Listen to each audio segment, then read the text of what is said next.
Actuellement, celles qui se trouvent dans cette situation de détresse, qui s'en préoccupe? La loi les rejette non seulement dans l'opprobre, la honte et la solitude, mais aussi dans l'anonymat et l'angoisse des poursuites. Nous sommes le 26 novembre 1974, Simone Veil entre dans l'histoire. Le projet de loi qu'elle présente en tant que ministre de la Santé fera date, la légalisation de l'interruption volontaire de grossesse. Car il y a seulement 40 ans, une femme qui se faisait avorter risquait des poursuites pénales et une peine d'emprisonnement.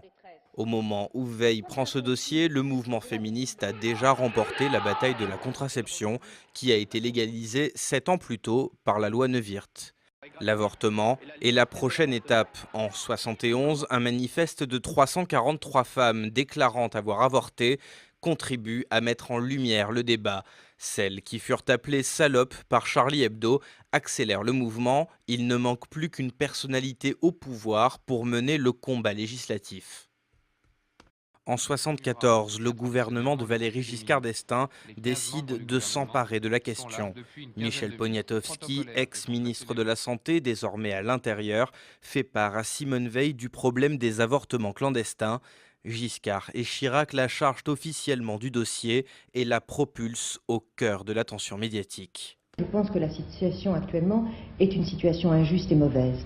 Elle est injuste pour les femmes parce qu'en définitive, c'est surtout contre les plus démunis, les plus défavorisés que la loi pénale actuellement est rigoureuse. Pour les autres, il est très facile d'aller en Hollande, il est très facile d'aller en Angleterre et même quelquefois aussi facile de trouver un médecin qui le fasse.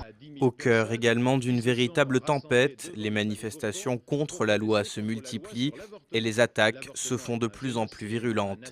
J'ai reçu des milliers de lettres au contenu souvent abominable qui émanaient d'une extrême droite catholique et antisémite, raconte-t-elle dans son autobiographie, et la réflexion antisémite vient même parfois de l'intérieur de l'hémicycle. Je crois qu'il n'y a jamais dû y avoir à l'Assemblée un débat aussi houleux et aussi diffamatoire.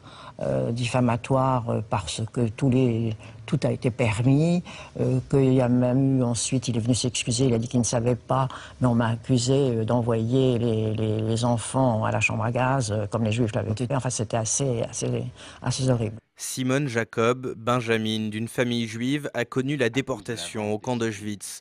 L'aubaine est trop belle pour l'extrême droite qui se déchaîne contre elle. Parfois le matin, elle découvre des croix gammées taguées sur le mur de son immeuble. Au Parlement, c'est aussi une histoire de sexisme. Simone Veil est une femme devant un parterre d'hommes. Sur 490 députés, 8 seulement sont des femmes. Je voudrais tout d'abord vous faire partager une conviction de femme. Je m'excuse de le faire devant cette assemblée presque exclusivement composée d'hommes. Aucune femme ne recourt de gaieté de cœur à l'avortement. Il suffit d'écouter les femmes. C'est toujours un drame.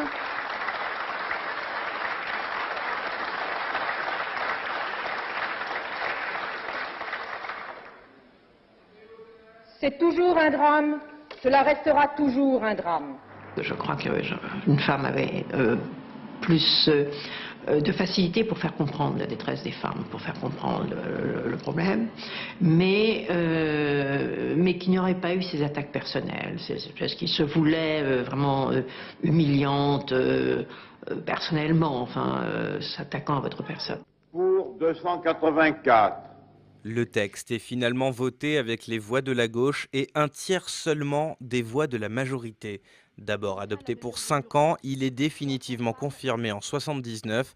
C'est la loi Veil que l'ex-ministre de la Santé incarnera toute sa vie par son nom.